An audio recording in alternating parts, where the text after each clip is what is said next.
Tango monsieur Mike Mukeba aza ocha bango mal atika bango sur mal te mafia nyonso ça à niveau à gouvernement national na gouvernement provincial baza ko mona élément dangereux mais là il y a bango ezali vrai ezali ezali ko pekisa Mike Mukeba aloba ez erreur pour battre le quoi ayeba comment déjà belé tu vois que na obanga ngote bona obanga ne prison oh ndeko na ngai toko bunda tina suka pour que le pays est à la franchise. Il n'est pas notre cible. Notre plus grand problème, il a dit bateau bazala sima Félix. Vous me dites programme à Félix, c'est qu'il a présenté qui? Il y a au moins un chiffre. Le période. On va évaluer comment. Saki alingi atala émission ya kambangu info plus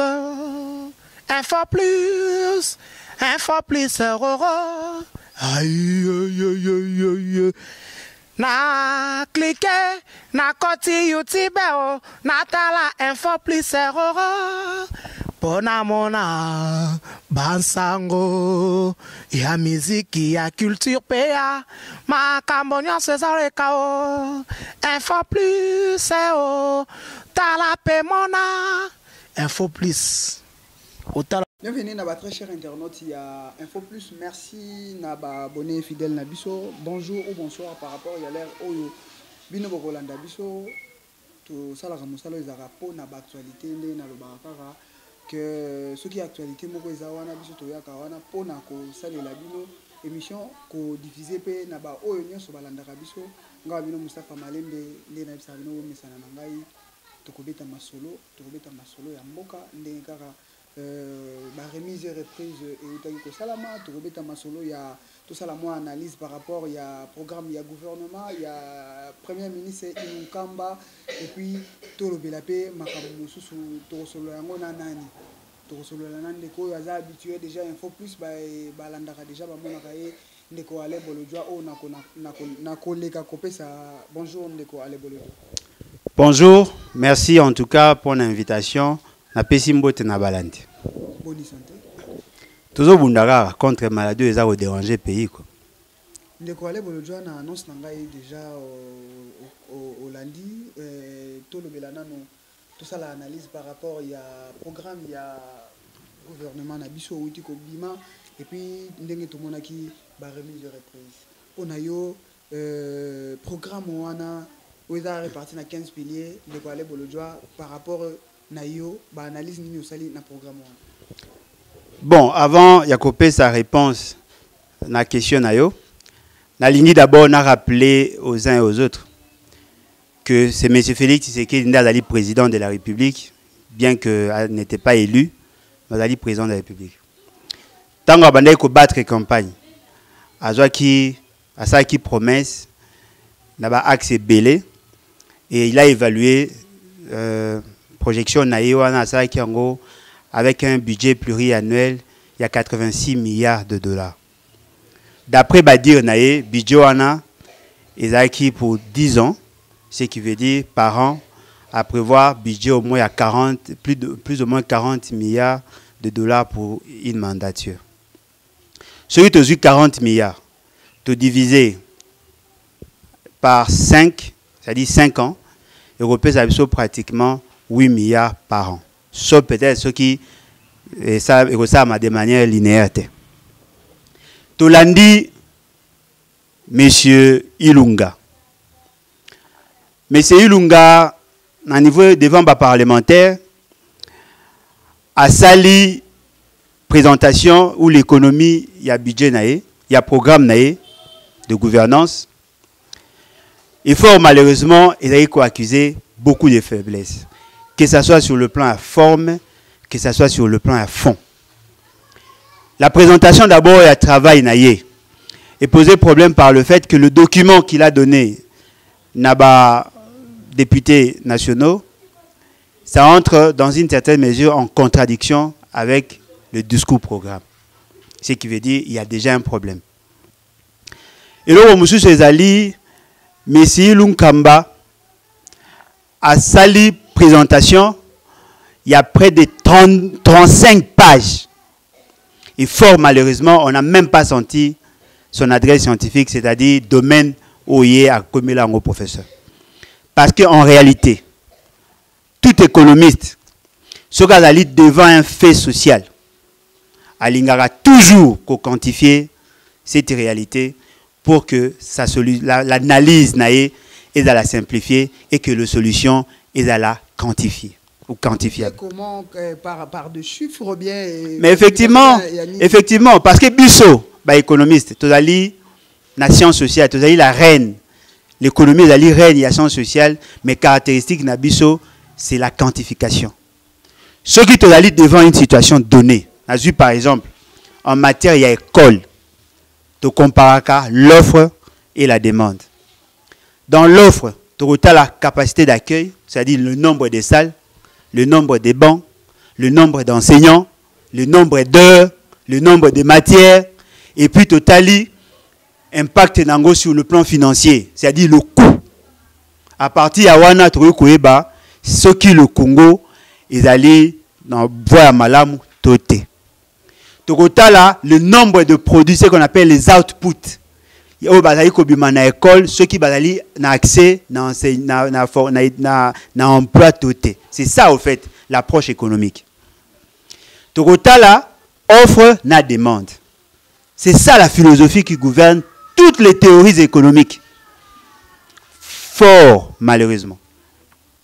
Un professeur d'université de surcroît, un économiste, à l'équipe, na niveau ya plénière, abeti tobali lisapo lokola muto asala histoire. Abeti lisapo ko bana bande. Na Congo to na pas si boy, to na boy, je vais faire ça, je vais faire ça, je vais faire ça. Et ce qui est surprenant, en dehors ya date, aucun chiffre. À ta chiffre moroté. Quand il dit non, il y a un problème d'infrastructure. C'est bon, tout le monde le sait. Mais le Congo a 152 000 km de route. Il faut préciser, Bisso, que tu as 152 000 km de route. Nakouti, où il est en bon état autant. N'a compter, n'a construit autant de kilomètres en terre, autant de. Non, mais bien sûr, c'est un programme de gouvernance. C'est un programme de gouvernance. Nakouti, le nombre d'écoles autant. On a construit autant d'écoles pour résoudre tel problème. Parce que dans la programmation, dans la programmation, il y a d'abord les objectifs. Et après, il y a les actions. Et après, il y a les résultats attendus. Il faut qu'il y ait un chronogramme. Il faut qu'il y ait aussi un coût. Pourquoi c'est un programme en l'air? Bon, il faut la balle. Ceux qui n'ont pas allé, ceux qui n'ont pas non, c'est pas comme ça. Il faut na telle période, je compte faire ça. Résultat attendu, c'est ça. Les actions à mener, c'est ça. Et ainsi de suite. Pour évaluer à la longue. Mais ce que non, voilà. Pour moi, il y a classe à Congo. Na lobby gratuité, na rocha gratuité. Ou nombre de élèves. La demande de éviter, nombre d'écoles éviter. Tu fais c'est comme s'il était sociologue. C'est comme s'il était historien. Même historien, après ça rate à date. Il est loco moroté à chiffres. Ce qui veut dire, ce n'est pas un programme. Il est plutôt un chapelet de bonnes intentions. Abeteli batuli solo et puis marambutu ya lobeza marambo biso to le barana ba TV na ba radio. Il n'a rien inventé. Quelle est la réforme à préconiser pour amener par exemple les changements en matière il y a justice? Quelle est la réforme par rapport pour la rehausser niveau il y a éducation il y a banabiso? Quelle est la solution pour créer des emplois pour les jeunes? Réforme il y a pour la gérer l'ambition il y a bateau travail dans la fin de carrière. On n'a pas senti ça. On va résoudre le problème il y a maille. On va résoudre le problème. Non, c'est comme si dans le laps de temps, on a 4 mois, ils vont résoudre tous les problèmes parce qu'il n'y a pas de chronogramme. Ce n'est pas limité dans le temps, encore moins dans l'espace. Dans 15 piliers, yo retenir le côté le chiffre il fallait qu'il déterminer chiffre mais na 15 piliers wana pana yo o retenir eloko moko te koza malamu pona mboka. Ndeko na ngai ngana retenir ka français. A commis français à bien. Na retenir français ngina retenir nini. Quand vous dites que non voilà, nous allons lutter contre la pauvreté. Ça c'est un objectif général. Mais tant qu'on lobby sur objectif on va promouvoir l'entrepreneuriat. Ça c'est un instrument, c'est comment y arriver, c'est-à-dire comment arriver à l'objectif au Mipesaki. Tant qu'on lobby que non, on va promouvoir les initiatives de femmes. Mais ça fait partie, il y a action à mener, ça fait partie, il y a objectif spécifique. Le fait c'est moi qui est un professeur d'université, confond l'objectif général à l'objectif spécifique. On y a le bani. N'a pas français. À lobby français à malamu penza. À commis français à malamu penza. Mais en substance, il n'a rien dit. Parce que la gouvernance, en fait, c'est quoi? La gouvernance, c'est l'art de gérer la cité. La gouvernance, c'est-à-dire faire des projections par rapport à ce que l'on souhaite. Et dans la problématique, il y a développement, dans la question essentielle, il y a développement, se posera trois questions. Les questions fondamentales. Qui sommes-nous? Qui voulons-nous être? Et comment y parvenir? Il était là, devant les députés, pour démontrer comment y parvenir. Mais à plus de 30 pages, il y a qui sommes-nous et qui voulons-nous être? Comment y parvenir? À peine, pilier. Mais il y a déjà des contradictions. Parce que quand le fait qu'un professeur d'université, de l'économie, qui confond les objectifs généraux aux objectifs spécifiques et opérationnels, donc pour malgré il est professeur d'université, il y a économie,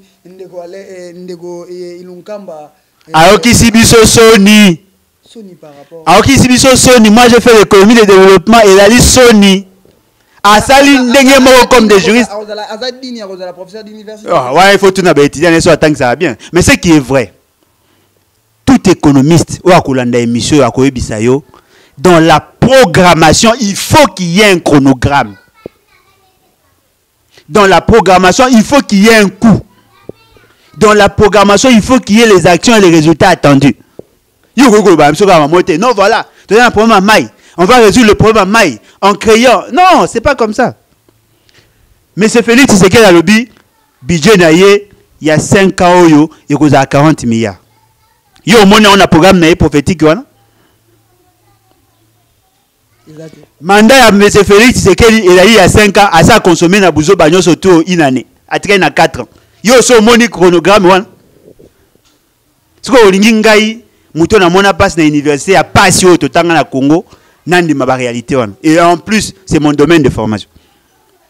Moi, j'ai été formé pour élaborer les politiques économiques. J'ai été formé pour élaborer les plans de développement.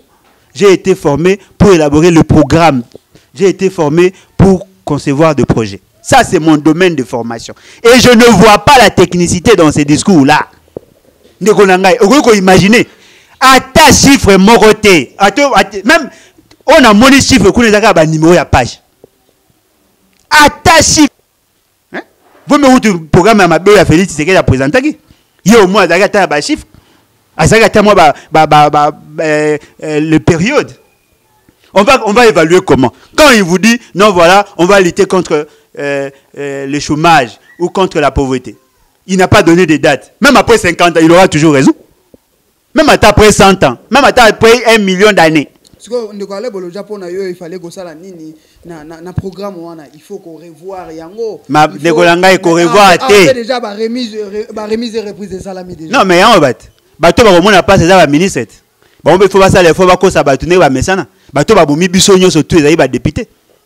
Muto asa biso mabe ko le kabatu tout ezali Kabila. Muto ayeko vraiment ko confirmer ma biso tout ezali monsieur Félix Tshisekedi. Il y a une solution, il y a bien. Il a démission à M. Félix. Démission à Premier ministre. Il y a président de la République. M. Félix. Parce qu'on a amené une gestion avec légèreté. Moi, moi bolembu moko boezo bimana et ça a bien été. De quoi aller pour le jazz on dit mana changement ya mboka kakate oh à chaque fois on a sali to sali une émission to lobela kamakambo gratuité école pe yango to moni awa ba sot mouton to ndena ya za kakake to beta no tour na pompage kuno tala ndenge zo salama ndeko nangai oyo ndi makate ndeko nangai zo koma déjà na suka mais ndeko aller pour le jazz telemela kaka ndeko nangai au moins tant que yo zola ba biso baza otambola tant que bino bofandi boko tourner ba film ba biso ba otambola c'est qui est vrai. Tout le monde est de mouton. Tout le monde est bandi. Autant qu'il y a pompage. Et ce qu'on a déjà négocié là. Yo posé question pour moi me sa réponse. Vous posez question pour avoir sa réponse. Ceux de moutons wana. Ou ebi montant on va dépenser té. Ou ebi délai ou ya tchakité. Ya moi je sais pas. Alors bah on a 90 jours. Le autre commis 3e 100 jours. Et ça le cas là, moi dans la classe, bah si interrogation pour 2 heures. Azongi si na feuille nae a commis première réponse, deuxième réponse, troisième réponse, a si quand même dans ma réponse, quatrième réponse, cinquième réponse, a si une bonne réponse, a bien l'essentiel les alliés, a si quand même réponse. Mais Kozongi sa feuille 7 jours après. Moi on a maïle. Parce que même l'interrogation dans la classe, et ça amarra dans le temps et dans l'espace. Il faut que ça que non, à de moutons. Bien sûr, mais ça qui est programmé pour 90 jours. Et bon, ça à ma 9. Mais autant que l'angaï, ça dit la colonne, va poser sur quoi poutre parce que ça d'ici le mois de décembre. Oh yo moni yangoana. Bon 8 monsieur Zap. Yebi sa peuple. Gratuité enseignement. Non, yoka.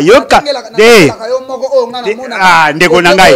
Yo ngoy bisangai depuis au komi awa to beti masola so de mouton utamwe na boulevard Triomphal.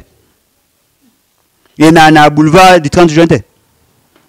Mais quand de 30 juin, deux sauts de mouton peut aller. Yango obeti ni solote. Na 24. Côté Andela RTNC. Au moni kuna ici? Bazotonga déjà. Ndeko nangai au moni ici? Bazotonga. Tokei na de bonhomme. Tokei kuna liboso chango. Moi tango zo le bana. Bato baebi ndenge ba gouvernaka. Ba komona ke monsieur Félix Tshisekedi aza ko patauger. Aza ko mettre en évidence des insuffisances même dans la programmation, même dans la conception. Mutu nyonso ayebi gouvernance akomona ke monsieur Félix Tshisekedi a beta libanda. Obeti masola gratuité d'enseignement. Ndeko nangai bo confondre ka rentrée scolaire na gratuité d'enseignement té. Oh yo zo benga gratuité d'enseignement et aller rentrée scolaire. Classe inde zongi. Mais bana bazo futa mbongo pour selon yo. Oh, mais ndeko nangai. Ndeko nangai. Toza na bana oh lelo bazo tanga pe na ba école les ofele ndeko ale. Ndeko nangai. Yo bengo ofele, obengo ofele. Premier trimestre ici. Premier trimestre encore ici déjà. Mais déjà bana ko senge logoté. Mais ba senge yo na ba école mususu bazongisi voir même ba compte ya ba mineur. Ndeko nangai. Na ba école mususu bazongisi mbongo ya tout ça. Bongo sko so interviewé enseignant. Aussi, tout le monde de fonctionnement. Le problème n'est pas dans la rentrée. Même tant que tu vas fout ta classe, parents, gouverneur de la ville, a toujours décision. Na premier mois, parents s'organiser. Ce qui n'a pas bon. La gratuité de l'enseignement en réalité n'existe pas. Ils allaient dire que les parents vont foutre à thé. Mais les dépenses liées à fonctionnement de l'école, à la motivation à l'enseignant, il faut la combler.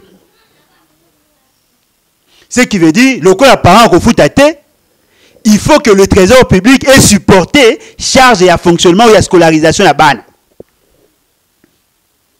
dans un état normal, pas un état où on met dans un état normal. Toute intentionnalité de l'État, bah, on a dans ce qu'on appelle le budget. Budget à 2019, bah, comment nulle part gratuité enseignement. Nulle part. Mais la constitution est allée. Non, la constitution est pas si idéale. Nazali na posa bana batanga ofele, mais le mode opératoire, le comment y arriver, et ça la marque dans la loi des finances. Il fallait que ça ait un budget. Il fallait qu'il faut et là un budget. N'est que un budget et c'est déjà consommé d'après par rapport au ministère du budget. Félix Tshisekedi na bande ba rappeler naé ba si ba consommer budget tikanga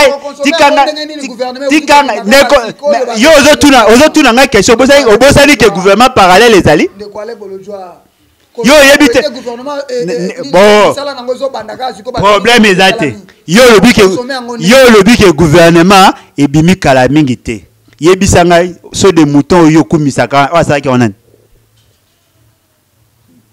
au moins, il y a un gouvernement. Ndeko nangai. Chibala. Bon, on a ndeko Chibala. Ndeko nangai. Ndeko nangai. Budget 2019 et n'y comme on a souka si la le 31 décembre. Budget yo monsieur Ilunga koya nango ezali budget 2020. Ceux qui veulent modifier la rubrique et le budget, en cours, il faut qu'il y ait une loi rectificative. Cette loi est conçue au niveau du gouvernement, qui ne défendre dans l'Assemblée nationale. Ceux qui vont défendre et que les représentants, entre guillemets, le peuple, si aval na bango, budget il y a 4 milliards et de poussière et comme à 6 milliards. Ça, c'est la norme. Mais Bokonzo ya Kanyaka. Oya nyamu ya mbilinga o monsieur Félix Tshisekedi a meli biso ba ko outrepasser cette norme là ba imposer oya bango netozo ba lelo boy. Ce que vous appelez gratuité de l'enseignement n'est qu'une intention. Il n'y a aucune décision qui est prise au niveau institutionnel. Mais bana babandi déjà classe d'école. Mais ko bana classe ba nga rentrée scolaire. Bazotanga. Baza ko tanga na ba classe musu c'est vrai ba séance ba bona mo tangisa. Bien sûr. Bien sûr. Bien sûr. Bien sûr. Dekonangai, oya mukoloni te. Te. Oza en face, il y a un parent. Oza en face, il y a un politicien. Oza en face, il y a un économiste. Moi, quand je dis des choses dans le baron, en l'air. Les enseignants disent, les écoles disent, il faut appeler ça un frais de fonctionnement. Syndicat d'enseignants va payer l'ultimatum till le 20. Ceux qui payer un frais de fonctionnement, vous payez une motivation na bango te pour na base de moyen ressources ba quête pour aller terminer ba papa ba sandal et pasuka. Ceux qui payez bango ba moyen wana te ba oya otangisa te. Ba payer till le 20. Les 20 euros. Il faut vous foutre bango. Vous payez bango mbo ya frais de fonctionnement te. Journal de classe. Il faut imprimer. Cahier de communication, il faut imprimer. Journal d'enseignant, il faut imprimer. Nini pour registre, comment on appelle? Registre pour la présence, il faut imprimer. Il faut un papier duplicateur. Il faut un encre correcteur. Il faut un manuel. Il faut pas peinture dans l'école. La quasi-majorité à l'école. Oh, bazaki ba mbongo. Il y a ba compte, il y a ba parents. La quasi-majorité. Oh, bazongisi. Eza ba o ba école na bango ezaka ndengwa be ezaka déjà bien bandaka. Ndengona ndengeni po ezape na ba lycée o biso to yebi bazongisa ke ezala ndengona. Non, na obat. Soit ba na mbongo na bango mo ba bombaki ya année passée, ba condition na fonctionnement ou soit ba sali mbongo ba parents batindaki, ba ke koluka moya bazongisa po bazo banga nde ba l'état soki gouvernement kanyaka oyo e kanga bango te. C'est ça la réalité. C'est ça la réalité. Bah tu vas comme hypocrite. Si on ne pas le préfet va comme une difficulté, ma casse parce que presque chaque jour, les parents vont au bout de ça, vont soigner ça, vont senga frais de fonctionnement, bah nangote. Enseignant à commune à classe, à côté, à moni ba côté à bima ko fa na CNZT. Ezali na Congo yo bonne ko mona. Parce que bino tout vous allez séduit par le discours il y a gratuit. Non, la gratuité de l'enseignement n'existe pas. Parce que les enseignants ne viendront pas faire les bénévolats, à cause de la paix, par payer, foutama. Ce qui veut dire il faut que l'État soit en mesure de supporter Yogasco Aventure. Mais c'est Félix Tshisekedi, c'est grand visionnaire d'un grand Congo. Avec 65 membres du gouvernement. Pas l'accepter que le Congo c'est un grand pays. yoka siko aventure akomemela bino kamingi budget à 6 milliards. Vous sentez? C'est-à-dire que quand mutu moko basaka ateka so nguba na quartier, anga ko loba moi si basenge d'autres il y a 13 500 $. Kokomisa budget ya mboka na 6 milliards oyo ezalaki te kokoma wana. Ndeko na ngai matata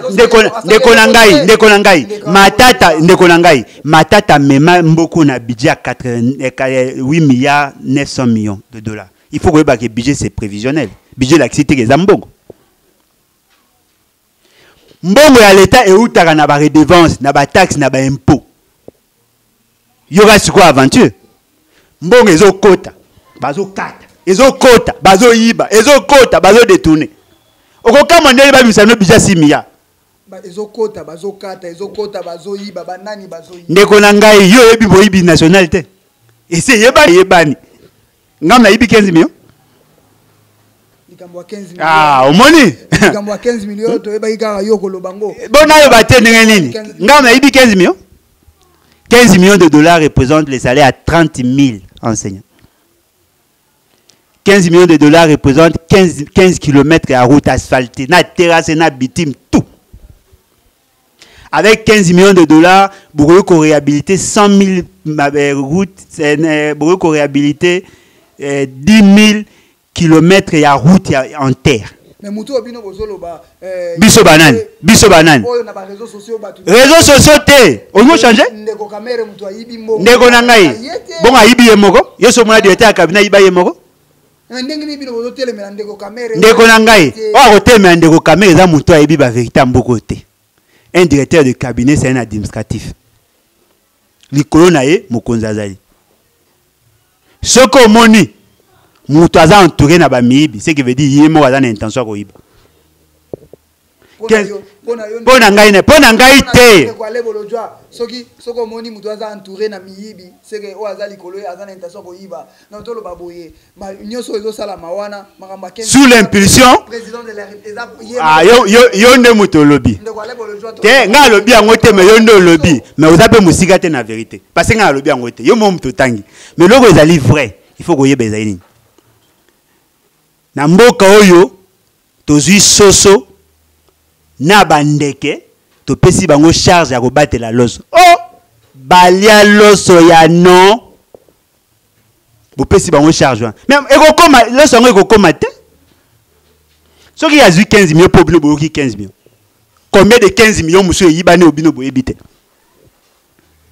Si le budget est 6 milliards, que Kabila détournera 15 milliards de dollars ou occasionnera manque à gagner 15 milliards de dollars. En principe, il y a 4 milliards où il y a présenté, il y a 15 milliards où il y a Ibaka, c'est ça 19 milliards. Si vous avez 86 milliards, alors que tu as 6 milliards. 6 milliards multipliés par 10, ça fait comme 60. Comment ça n'a pas été que le budget est prévisionnel. C'est-à-dire on peut ou ne pas atteindre les 6 milliards. Tu peux recommander l'exécution à 60. Ou il y a 70%. C'est rare, tout comme on a 100% au Congo. Le gars, ceux qui ont 6 milliards, ceux qui ont exécution de 60%, ce qui veut dire tout comme on a 3 milliards 600 millions. Or, il y a charge, il y a scolarisation à gratuité. Il y a aussi 2 milliards 500. Au Congo, ça veut dire 50% de budget et aucun enseignement. Le une dernière question. Problème, il y a kolongola humilité ndeko Mike Mukebai oyo azape ndeko a militaka makasi na matali mboka étant que yo oza analyste politique ozape mutu yanga mona bino ya opposition komona likambo bongo ndeko ale bolo jwa ko ikoloba ndenge nakoloba ke Kabila Keita Kabila Zali a créé de moi petit Kabila nae un jeune despote, un nouveau despote. Le problème est à Mike Mukeba dérange. Le quoi a déranger, naturellement, il a toujours effacé, éliminé. Ko déranger mais ko bape mabe ko toucher na ba vie abatu. Ndeko nangai, wana ezali. Tango zolo ba makamba mboka mais ba vie privée abatu ba lobaka te. Ndeko nangai. Un homme public n'a pas de vie privée. Mais le ezali vrai, manière ya ko lobango peut-être ndeko ko déranger. Mais ce qui est vrai, ceux qui le lot, nazo exemple, na lobité ezali boy. Ceux qui l'ont dans le lobby que M. Félix Tshisekedi c'est un polygame. Il a vie privée naïe, mais c'est un homme public. Na lobby te galali polygame, mais na lobby soki na lobby lo galali polygame. Na zo exemple. Non, mais c'est exemple. C'est exemple. Na lobby lo galali polygame. Ala na basi mi balé misato. Mutu mo abete biso lisolo ki ala na mwasi na ye abota na ye bana mi balé atambola na cortège. Na zo un exemple na bite galali boy. Toyebi maman Denise kaka. Wang te yo zongo na makamba félite na zongo loko exemple. Na côté na vie privée na ye, mais ça touche directement à la République. Comment voulez-vous avoir un président de la République polygame? Ce qui veut dire il est faible. Exemple mais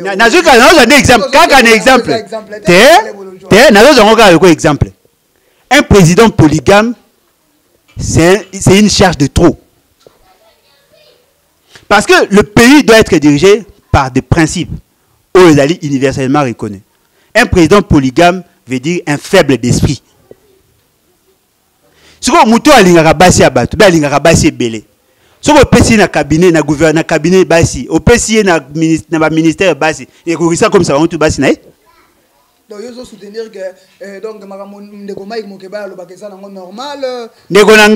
Soki mboko ezali kotambwa na norme mutoka Mike Mukebai akozanga magamba oloba soki magamba oloba ke saka bato passe ce qui veut dire ils sont dans le mal. Mais quelque part bandeko mususu total qui na réseaux sociaux balobi soki ndeko Mike Mukebai lelo atelemela la président Félix Tshisekedi eza par rapport à natango ba élection asinga ki azala lokola chargé à campagne o ba pesa yete lelo atelemela la président de la République. Yebisa sko bato wana basale fort bakoma sérieux. Mais c'est Mike Mukebai a télé la Mobutu. Mais c'est Mike Mukebai a télé la Laurent Désiré Kabila. Mais c'est Mike Mukebai a télé la Joseph Kabila. Mais c'est Mike Mukebai a télé la Etienne Tshisekedi. Mais c'est Mike Mukebai a télé la Félix. Tant au coup de la qui représentant à IDPS na dialogue. Si vous ma campagne est quand est-ce que Tshisekedi va comme un candidat un jour. Ce peut-être serait bail papa na okufa. Mutu nyoso to ayeba ki tango Félix Tshisekedi papa na zaki na bomo mutu to ayeba ki mutu candidat Etienne Tshisekedi. Siko tango atelemela ezaka point pas ça il est campagne ni. Mais ndeko Mike Mukebai pe koloba que lelo soki lelo balongoli milité na ye ezali ndeko Vital Kamerhe mutu donc baza à la base ya makambo wana. Bon yo zo kamandeni. Po parmi bato baza ko combattre baza ko bunisa lelo Mike Mukebai kulutu na ngai molendo sa ko baza na kati. Aza mutayenze. Tango monsieur Mike Mukebai ala ocha bango mal acheka ba onyo suma alete mafia nyonso esama na niveau ya gouvernement national na gouvernement provincial baza ko mona élément dangereux mais yo lengena bisa bango ezali vrai ezali ezali ko pekisa Mike Mukebai aloba ez erreur po batuloko ayeba koma déjà belé et puis ko linga kolongola nga sala politique avant ya azara journaliste akomi politicien il y a pas longtemps. Le problème ezali que le fait que a commis qu'on déranger bino, commis qu'on lukabo lever immunité, il a dit que aosa msa na malam. Kolutu, je vous encourage, continuez. Mais bobo sanate bino bat bola na Mike Mukebai. Avant la immunité parlementaire en tant que député, avant d'être au Tchabat de malaise. Mike Mukebai n'a pas commencé à faire pression sur les institutions en étant député. Kolongolais immunité changer l'autre. Quand il mettait la majorité présidentielle mal à l'aise, Kabila, grand dictateur que le Kabino, vous pensez qu'Abobang Abino passé pour l'immunité? Kabila qui a l'armée, qui a les services de sécurité, qui a la banque centrale. La prison Kalate. Vous pensez que Moutou a défendu la vérité à Banga n'a immunité? N'a immunité. Mourir n'est rien. Vivre sous l'oppression, c'est mourir chaque jour en déshonneur. Ça, c'est le principe. Il y a Moutounio pour la République. Vous pensez que nous avons peur de prison? Prison. Boloko. Prison. Oh, Negonangai. Torobunda Tinasuka. Pour que le pays est à la franchise. Il n'est pas notre cible. Notre plus grand problème, il a dit bateau bazana sima Félix. Bateau bazana sima naie. Mais bazali belé, notamment Kabila. Okei, le Rwanda. Okei, Mindele. Bazalo lingako disait biso na makambo ba débat sur Félix Tshisekedi. En réalité, notre plus grand débat, il a dit d'abord Minembo ezokende. Il a dit d'abord les Tchadiens s'organisent pour nous attaquer. Ils vous disent déjà qu'en 2032, ils vont vous attaquer parce que vous avez un problème à pas na bango. Ba okota. Soudanais du Sud. Baza déjà pas na biso ba kota déjà banda kala. Oh benga ba mboro, bazali baza ko occuper espace. L'Angola, et autres ont déjà parti à Kaemba. Vous pensez que le Félix Tshisekedi c'est un défi, c'est un enjeu? Non. Il n'est qu'un élément utilisé par les Occidentaux pour nous fragiliser. Tout ça qui est là bien, il y a cause président, il y a alternance avec alternative. La personne qui a joué le rôle, il y a des noms de farce, c'est M. Félix Tshisekedi. Il a accepté, il y a comme président alors qu'il était troisième. Notre plus grand défi, ce n'est pas Félix Tshisekedi. Ceux qui va battre l'absolu que ne veut Félix Tshisekedi, c'est tout simplement parce qu'il y a des bras séculiers, il y a bateau qui va combattre la République. On prend une décision pour nous opposer que j'étais pont route rail. Sans nous. 550 millions de dollars déjà disponibles pour nous retourner. Kabila avait accepté et après a se ressaisir. Félix Tshisekedi pour chercher à séduire les Français avec le projet Bolloré, il soutient ça. Publiquement, il ne le dit pas, mais alors que financement est allé. Vous savez pourquoi M. Matungula a été nommé là-bas? Le pays est allé mal parti. Bah, 550 millions de dollars et vous pensez que ça m'a compte. Pourquoi Matungula a été nommé? C'est justement pour réaliser ça. Mais dans leur programme mensonger, port et banane. Avec quel financement? Déjà na suka aposo vite 8 ans et tokoloba moi ebele ne kwale bolojwa mona yo asuka na ba emeso ba Holanda yo nde ba mesana déjà Holanda na info plus oyebisa bango ni ngana koyebisa ba congolais botika kolala ngongo ezali ngonga distraction te. Monsieur Félix Tshisekedi et sa bande basali o ba ngai basala ba ngai ba mi pesa santé financière ba komi na ba mbongo. Oh kuna azwa 15 millions, mabe. Oh kuna afuta ba dette intérieure sans respecter la norme, mabe. Oh kuna asa la passation à marché sans respecter la norme à passation à marché, mabe. Oh kuna a créé ba entreprise à Lukuta pour qu'on a gagné ba marché à Nenga Lukuta, mabe. Oh kuna ça ba dépassement budgétaire, mabe. Mais en réalité la population n'a pas bénéficié de ça. Programme il y a 100 jours. Programme d'urgence. À part ceux de moto yokumisak. Impact dans la société zani. Madé se quitte, Foufou quitte, transfert économique facile. Il est au Salamite. Mais attends, il est au boulevard. Il est à Kinshasa. Il est à des agricoles combien de kilomètres? Si vous avez action vous posez, vous avez action comme gouverneur ou comme président de la République. Nous avons autant que 10 provinces. Vous attends, j'ai mon côté. 10. Attends, j'ai mon côté. Dans autant que le 20 provinces, basali même pas 30 km qui veut dire Batouana, il faut balongwa. Et le retour au Sénat na ba Congolais. To sunga M. Félix Tshisekedi a démissionné. Ce qui a démissionné, tu activer, tu actionner l'article 64. C'est simple. Tu vois que tu tika mboka na beta mutu na minute pour toi ko ya ko regretter un jour. Ce qui bomoni na mois d'octobre va supporter charge. Il y a gratuité enseignement T. Oh, bah, enseignant, bah, d'ailleurs, senga, bah, école, bah, senga. Bah, boti, bola, la pongi T. Bo futa. Donc, il faut risquer de connaître la nez blanche. Bah, na, bah, tanga kawate. Bah, na, bah, on y surtout, bah, tanga kawate. Adaso, bah, tanga en école publique T. Bah, tanga la, bah, tasok, bah, école américaine, bah, tanga, bah, école consulaire. Jamais, bah, tanga, pas na biso. Toujours courage, tout l'accès à bango, que manière, la bango, rotam, sa mouka, et ma B. Et puis, la recette à M. Kamere, yo mutolingi kanyaka. Zongi 115 millions. Si vous avez 15 millions, total. Tu vas marcher sur le siège. Tim quand tu as 15 millions. Pour 15 millions, ils ont représenté le salaire à 30 000 enseignants. Yo muko olia nyos. Mbo ya yoti. Merci. Na pesi contact na biso pour na bao nyos ba lingi ba kota na nouvelle classe politique de l'opposition. 081 250 28 51 081 250 28 51. Boya to sangisa la force to faire partie bango le plus vite possible. Pour ceux qui ont sous 5 ans, 5 ans le gars ya boy. 5 ans après tant to comme on a fait, bah oui ça se monte ton qui sort des moutons Au moins, tu as besoin de 200 bandes à Rwandais en charge. Et à la fin, il n'y a pas de bilan. Tu as besoin de Kaboun, tu as besoin de Kamere. Soit la langue, tu as besoin de ça que le changement est pour tout le monde. Et non pour un groupe des individus.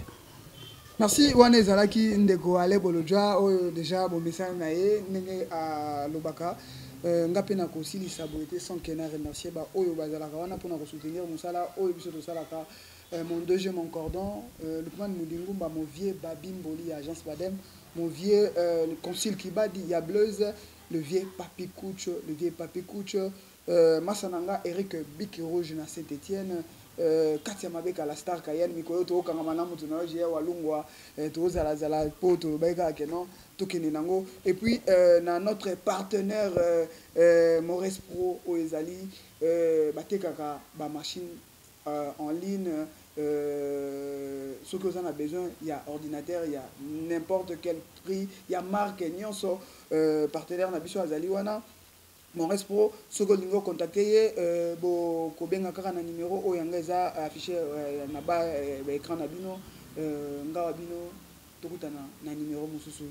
Bye. Saki olingi otala émission ya kambangu info plus